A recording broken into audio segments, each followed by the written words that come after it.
ମା ତୁ ତ ଆମକୁ ଛାଡ଼ି ଚାଲିଗଲୁ, ନହେଲେ ଘରକୁ ଆସୁ ଆସୁ ତୁ ପଚାରିଥାନ୍ତୁ ତୋ ଦେହ ଭଲ ଅଛି କି ନାହିଁ, ତୁ କେମିତି ଅଛୁ ବୋଲି।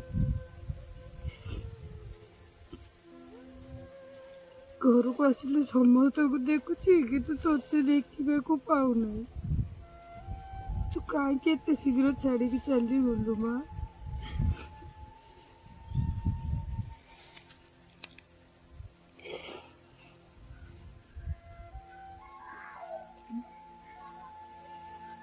ତୋ କଥାଟା ସତରେ ଭାରି ମନେ ପଡ଼ୁଛି।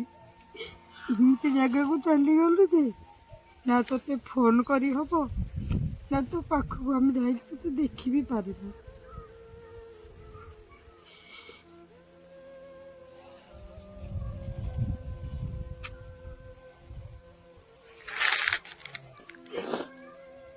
ତୋ କଥା ନା ଆଜି ବହୁତ ମନେ ପଡ଼ୁଛି ମା, ତୋ କଥା ଆଜି ବହୁତ ମନେ ପଡ଼ୁଛି।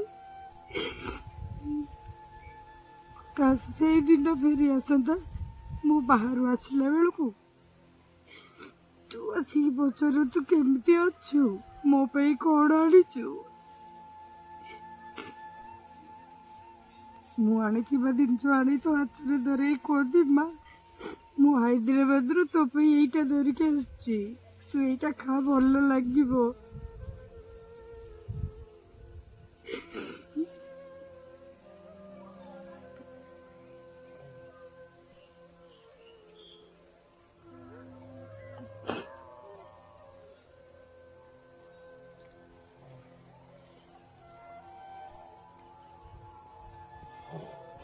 ସତରେ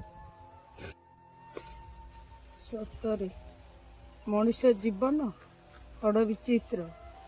ଦିନେ ନା ଦିନେ ତ ଆମେ ସବୁ ମରିବା, କିନ୍ତୁ ବେଳେ ବେଳେ ମରିଯାଇଥିବା ଲୋକଙ୍କ କଥା ଏତେ ମନେ ପଡ଼େ ଯେ ବହୁତ କଷ୍ଟ ଯନ୍ତ୍ରଣା ହୁଏ।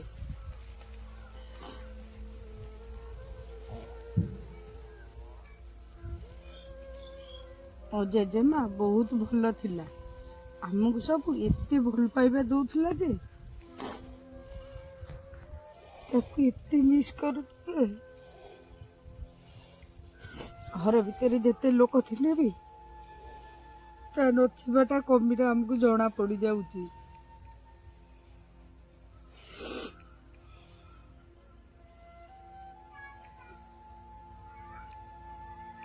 ସବୁ ଜିନିଷର ମୂଲ୍ୟ ନା କିଣିବା ଆଗରୁ ଜଣା ପଡ଼ିଯାଏ, ଆଉ ଆମ ଜୀବନର ମୂଲ୍ୟ ବଞ୍ଚି ଥାଉ ଥାଉ କେବେ ବି ଜଣା ପଡ଼େ ନାହିଁ, ମରିଗଲା ପରେ ଜଣା ପଡ଼େ।